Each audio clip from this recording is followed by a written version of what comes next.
কথা, এই হ্যারির কেসটা কিন্তু আমাদের চালিয়ে যেতে হবে। আমি বলছি অগ্নি আসবে, আমি যদি এই বেটাকে চিনে থাকি ও আসবেই। আসবে না ছোটকা? গাড়ির আওয়াজ পেলাম, গাড়ির আওয়াজ, নিশ্চয়ই অগ্নি। আচ্ছা শোনো, আমি লুকোচ্ছি গিয়ে, ঠিক আছে? তুমি আমি যে আগে এসেছি এটা আর বলে ফেলো না, জানো, ঠিক আছে? হ্যারির কেসটা চালিয়ে যাও, আমি পেছনের গেট দিয়ে গিয়ে আবার ঠিক সময় মতো সামনের গেট দিয়ে চলে আসবো, বুঝতে পারছো? তুমি চালিয়ে যাও, চালিয়ে যাও। এই দেখো দেখো, পড়ে যাবো, পড়ে যাবো। দাঁড়িয়ে থেকো না, দাঁড়িয়ে থেকো না। হে মানন্দী, এবার আমি কি করবো এখানে? ছোট্ট তো পালিয়ে গেল। কথা, দাঁড়িয়ে থেকো না, কাজ করো, কাজ করো। কাজ করি। আমার ক্যাফেতে ট্রেসপাস করছে, আমার ক্যাফেতে ট্রেসপাস করছে, এত সাহস! আজ দেখি, দেখাচ্ছি মজা। আজ একটা হেস্ত রেস্ত করেই ছাড়বো। কোথায় গেল সে?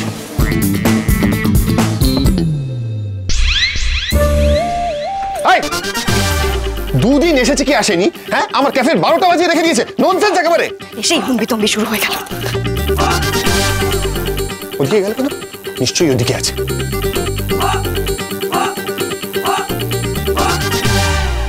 রিজু, কিছু দরকার হলে বলো, আমি খুঁজে দিচ্ছি। রিজু, বলে দাও এটা আমার ক্যাফে, আমার টি লাউঞ্জ। কিছু দরকার হলে সেটা আমি নিজে খুঁজে নেবো, কাউকে দরকার নেই আমার। বাচাদন কি খুঁজছে সেটা হলো আমি জানি। কথা, চলো চলো, বাড়ি চলো, বাড়ি চলো, বাড়ি চলো, দেরি হয়ে যাবে আমাদের। বাড়ি চলো, বাড়ি চলো। আরে অগ্নি নাকি রে? কি ব্যাপার, তোর শরীর ঠিক আছে তো? জানো, তোর শরীরটা খারাপ হওয়ার কথা, সারা রাত জেগে কাজ করেছে তো। তারপর সকালবেলা বলে না আমি এখন ঘুমাবো না, আমি একটু জগিং এ যাবো, একটু ফ্রেশনেসের জন্য। তা কি রে, তুই কি টি লাউঞ্জে জগিং করবি? হ্যাঁ হ্যাঁ, আমার টি লাউঞ্জে আমি জগিংই করবো। শুধু জগিং করবো না, যোগাও করবো। আমার টি লাউঞ্জে আসার জন্য না আমার কারো পারমিশন দরকার নেই, বুঝলি? ও আচ্ছা। আর আসতে তো হতোই। দেখ কি করে রেখেছে, পুরো তছনছ করে রেখেছে টি লাউঞ্জটা, সব জিনিস এলোমেলো করে রেখে দিয়েছে। ছোটকা, ওনাকে বলে দাও 7 দিনের জন্য এই চা ঘরে আমি আছি, আমার মতো করে জিনিসপত্র থাকবে, যাওয়ার আগে আমি আবার গুছিয়ে দিয়ে যাবো। শোন শোন শোন, ছোটকা বলে দে যে 7 দিনের মধ্যে না কেউ এন্টারপ্রেনার হয়ে যায় না। আচ্ছা ঠিক আছে, ঠিক আছে, তুই তো রেগে যাচ্ছিস, শান্ত হ। রাখবো না, রাখবো না বলতো।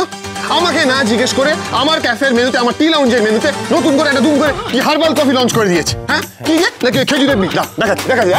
এই খেজুরের বীজটা দাও, কোথায় গেছো? এই খেজুরের বীজ দিয়ে দেখি কফি বানানো হচ্ছে, আর সেটা দেখি লোকে খাবে। ছোটকা, খেজুরের বীজগুলো ফেলে দিল। ছোটকা, আমার হার্বাল কফির সুনাম কত লোকে করেছে তুমি জানো? উনি তো খাননি, তাহলে বাজে কথাগুলো কেন বলছেন? ছোটকা, ওনাকে দাঁড়াতে বলো।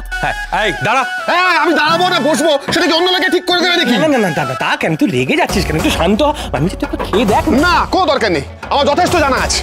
হার্বাল কফি, সেটা নাকি আবার খেজুরের বীজ দিয়ে বানিয়েছে, সেটা নাকি ভালো খেতে হবে, এটা বিশ্বাস করতে হবে। হ্যাঁ, বিশ্বাস করতে হবে ছোটকা, বলে দাও দরকার হলে বিশ্বাস করতে হবে। খেজুরের বীজের কত উপকার, পেট ভালো রাখে, হজম শক্তি বাড়ায়, আরো কত উপকার রয়েছে। ছোটকা ছোটকা বলে দে এটা টি লাউঞ্জ, হসপিটাল না। আচ্ছা আচ্ছা, বলছি, ইচ্ছা করছে না।